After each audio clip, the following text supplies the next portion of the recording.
Bring it in, my lords and my ladies. It is time again for English class.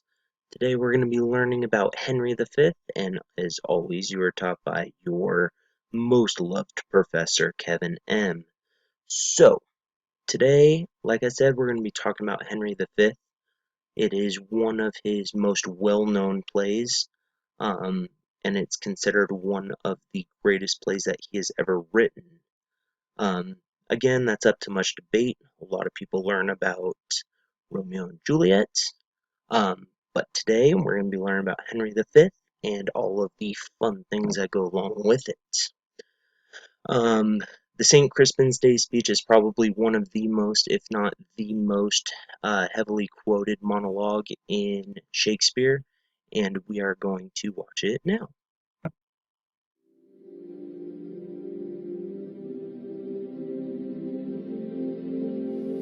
What is this castle called that stands hard by? They call it Azincourt. If we are marked to die, we are enough to do our country loss. And if to live, the fewer men, the greater share of honor. By Jove, I am not covetous for gold, but if it be a sin to covet honor, I am the most offending soul alive. I would not lose so great an honor as one man more, methinks, would share from me for the best hope I have. Rather, proclaim it, Westmoreland, that he which hath no stomach to this fight, let him depart. We would not die in that man's company that fears his fellowship to die with us. This day is called the Feast of Crispin. He that outlives this day and comes safe home will stand a tiptoe when this day is named and rouse him at the name of Crispin. Old men forget, yet all shall be forgot, but he'll remember what feats he did that day. Then shall our names, familiar in his mouth as household words, Harry the King, Salisbury and Exeter, Erpingham, Westmoreland and York, be in their flowing cups freshly remembered. And Crispin Crispian shall ne'er go by from this day to the ending of the world. We in it shall be remembered. We few, we happy few, we band of brothers. For he today that sheds his blood with me shall be my brother. Be he ne'er so vile, this day shall gentle his condition. And gentlemen in England now abed shall think themselves accursed they were not here, and hold their manhoods cheap, whiles any speaks that fought with us upon St. Crispin's Day.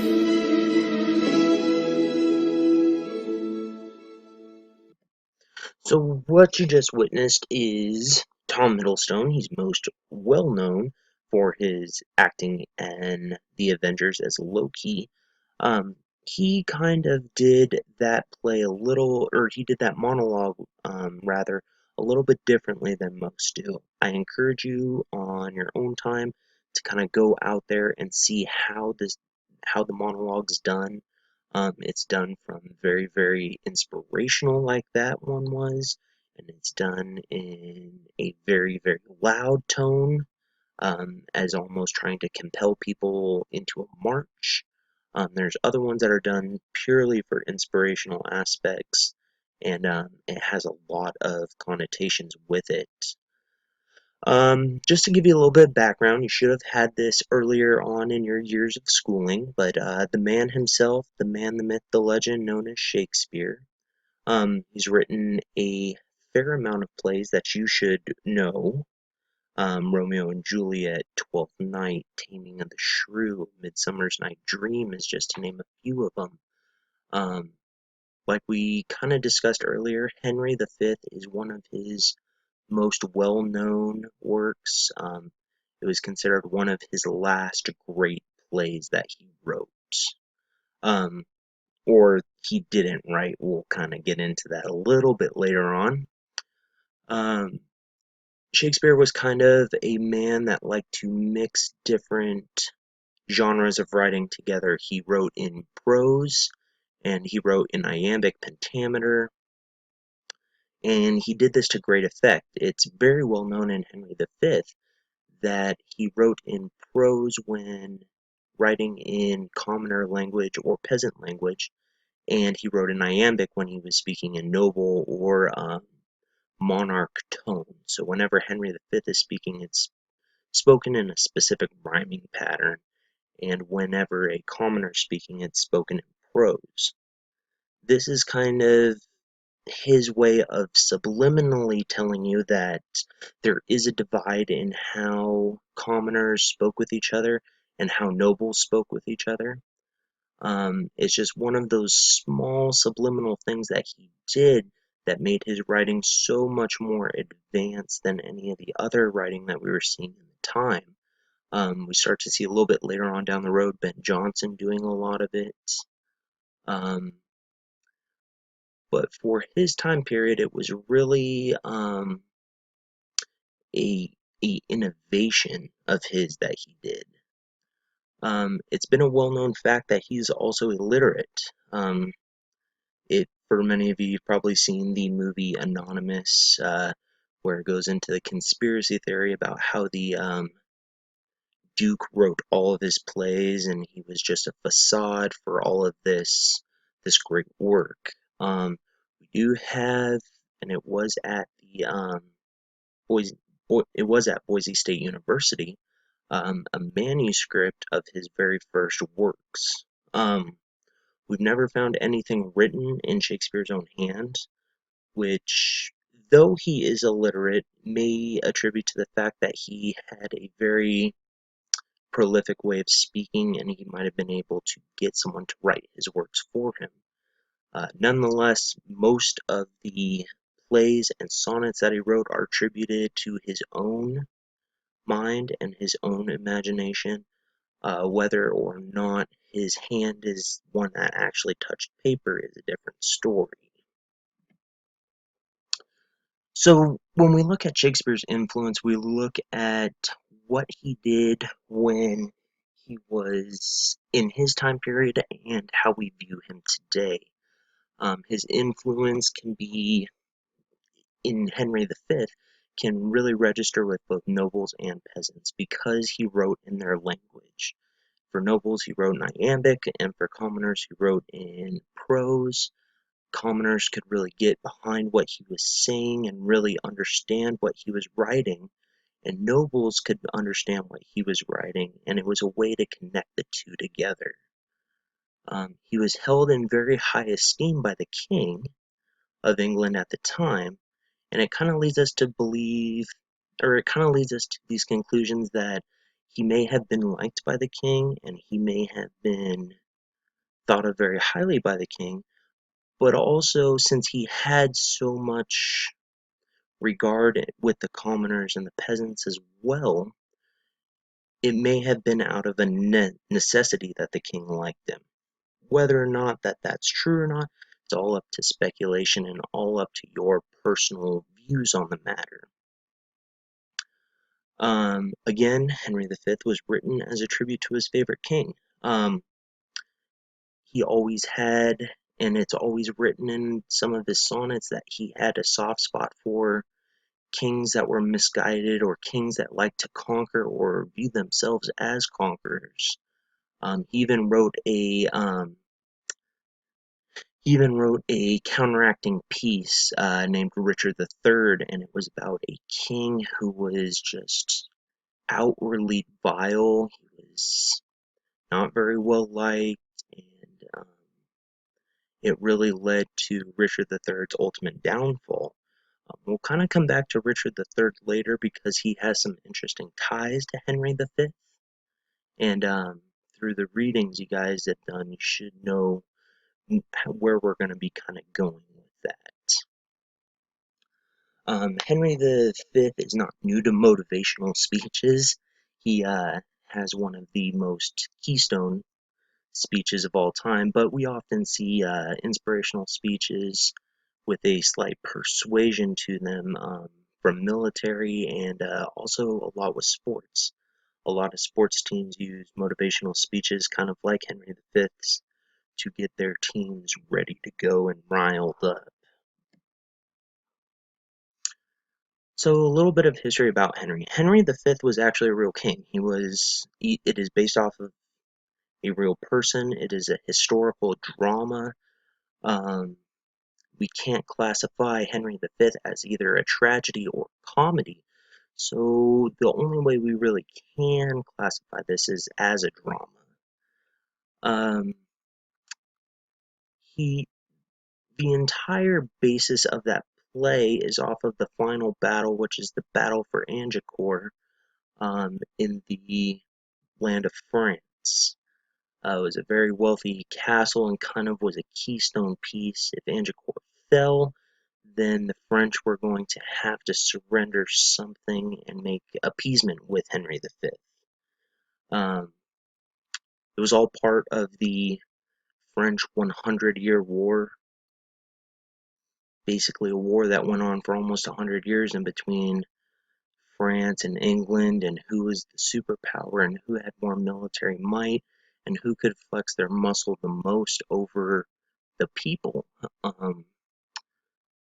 France has a lot of fables similar to Henry V and had a lot of writers similar to Shakespeare, but none of them were more prolific in their prose and the way they spoke about things than Shakespeare was, which kind of leads us to immortalize Henry V a little bit more than we do some of those French leaders.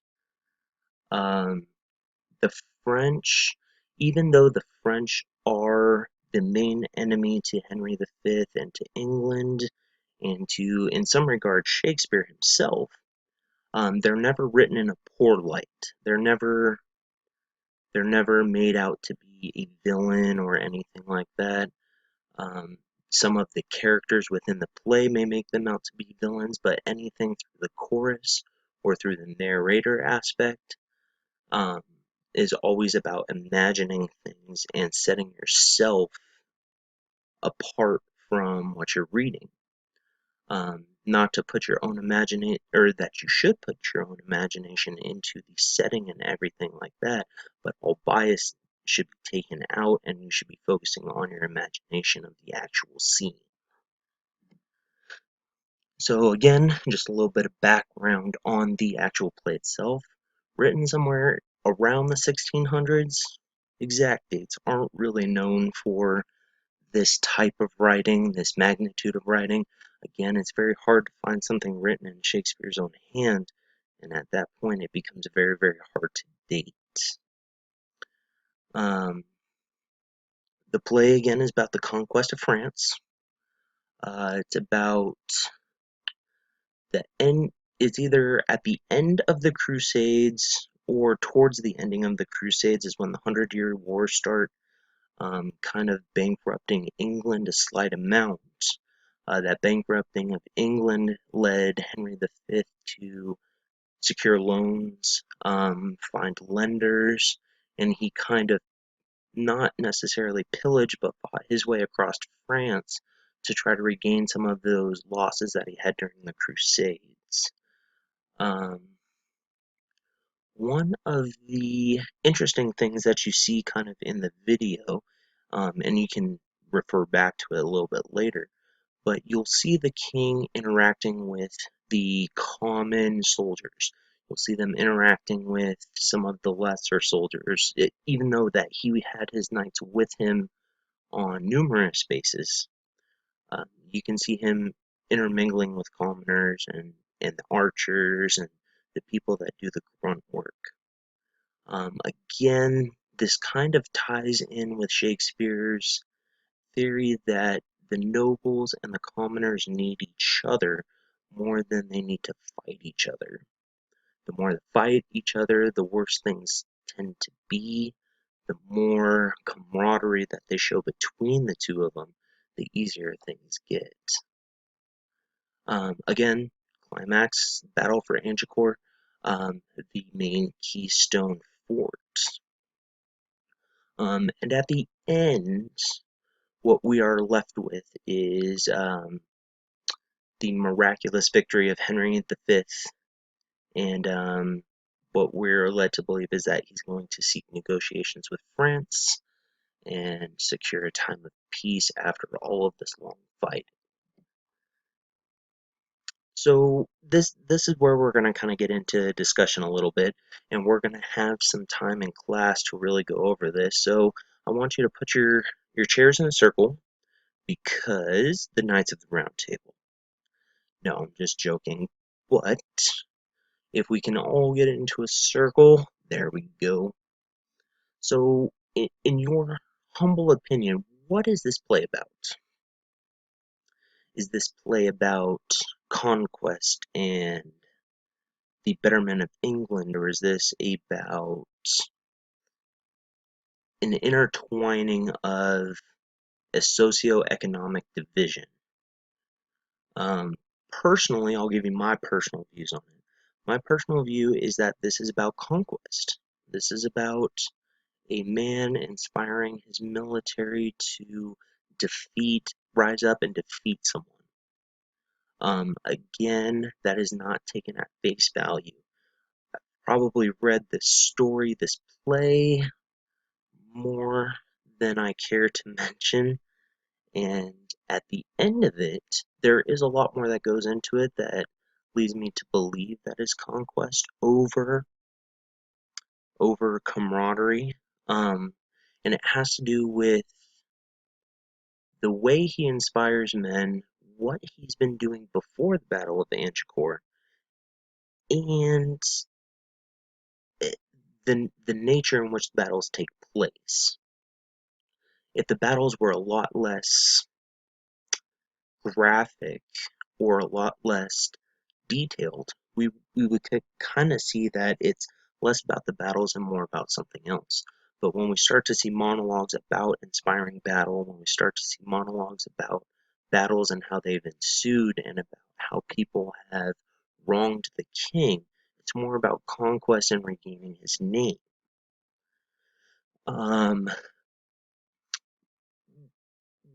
The most prudent symbols that we see here are going to be Henry V himself and the culture behind it. We kind of got into this with the theme a little bit. The culture is about advancing the king's agenda, advancing Henry V. And if you look at him, he's about stature. From the video, you can see that he has the crown on his head. He has the aura about him that he is important and that you do need to listen to him. Alternate agendas. This is where we kind of get into moving into reading in between the lines, playing that whole Da Vinci Code aspect of things. Is the play what it seems, or is there more?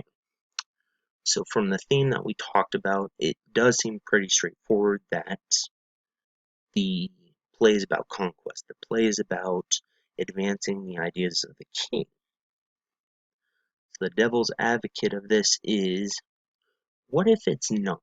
What if the king represents something more? The king represents the progression of the link between commoners and the monarch. What if it means that if this king can conquer a long-held belief that there is the separation between the two, and you can kind of see the interaction between them. You can see the king interacting with the commoners and having drinks with the commoners and talking about how anyone who fights with him on this day is his brother in arms, his brother through thick and thin of things. It's very interesting when you start to look at it from that manner. Henry the King then becomes a symbol for progress, a symbol for progression of rights for everyone else. And it's kind of really interesting to view it like that. There's not a great amount of information that you can pull from the book and not make those parallels. And it has an effect on us today. Whenever we're trying to motivate someone, or whenever we're trying to persuade someone something, a piece of us starts to go into the people that we're persuading. So it starts out as a goal for us to get whatever we want. Say I'm on a sporting team and we want to win. My entire speech is going to be dedicated to winning. But through all of those speeches and all of those interactions, it's going to cause me to put a piece of myself into you guys. So, if I do that, I have a vested interest in you. Now I have this conflict between my own interests and the interests of the interest of the group as a whole. Sorry about that. But it, when you start to get into motivation and the motivation behind Henry V, there's very interesting parallels that you can make between today and between what we're trying to do today. We're trying to motivate individuals to be better so that we can advance ourselves. Yet once we start to advance ourselves, we can't forget the people that helped us advance. So it's kind of interesting between the two of them. Okay, so you've heard me probably talk long enough about this stuff, so we're going to get into a little bit of an activity. Just like Henry V, you are going to motivate your classmates and I through language. Yay! Your most favorite time of the year, I know. You can pick anything you want, sports, movie, culture, anything.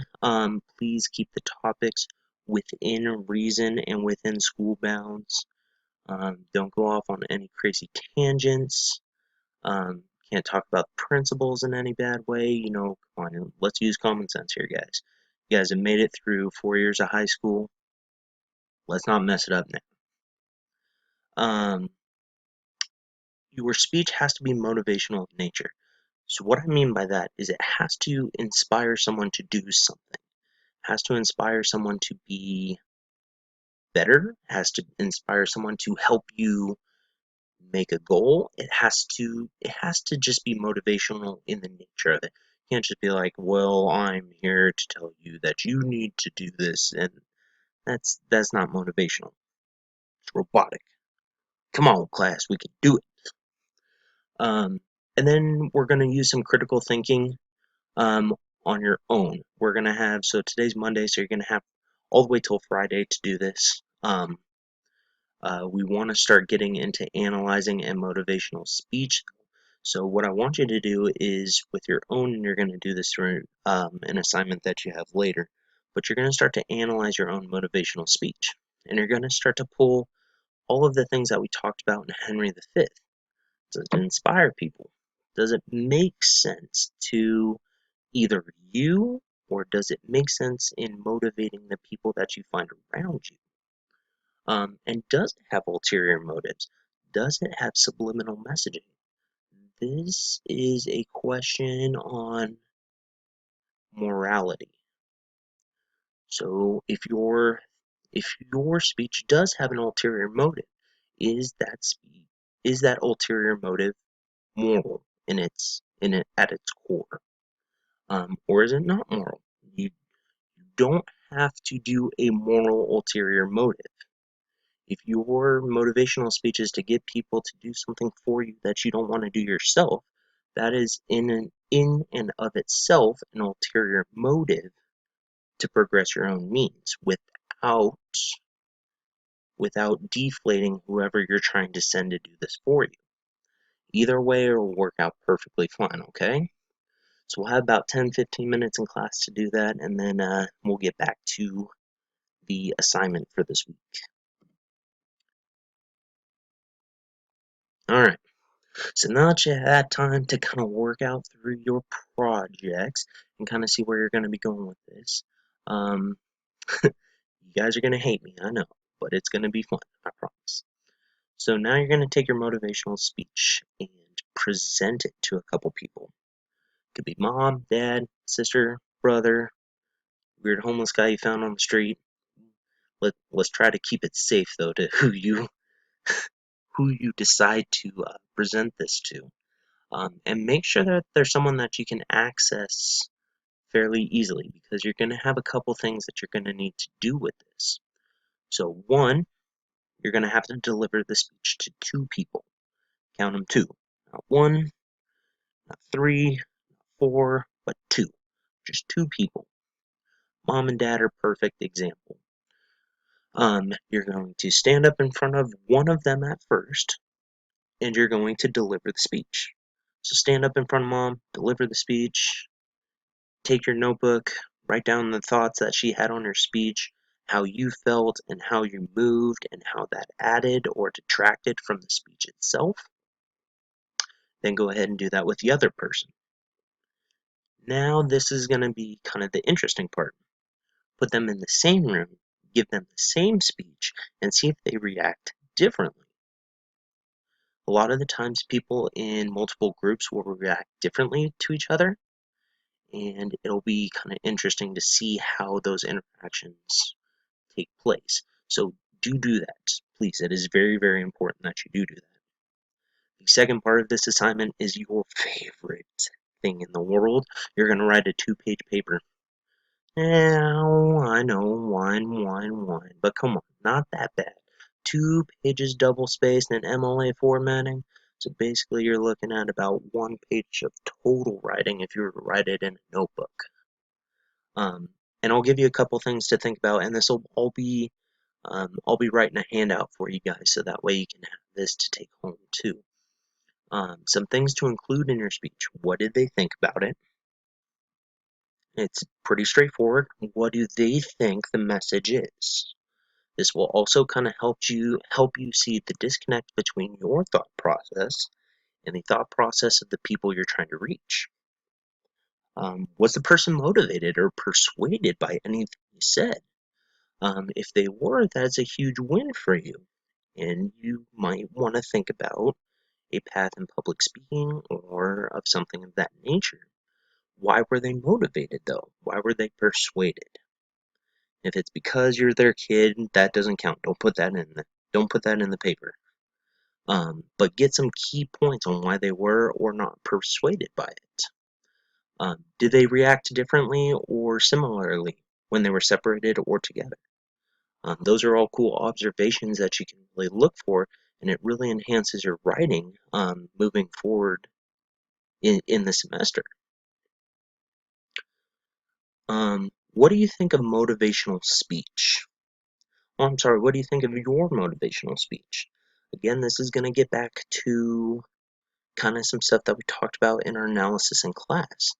Are your motives really pure? Do you really want to just motivate someone so that they can better themselves or help better a cause?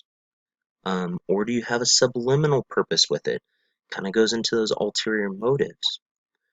Do you want them to advance this topic or idea or action because it benefits you more than them? Like I said, there's no right or wrong answer with this. Writing is all about the process of things.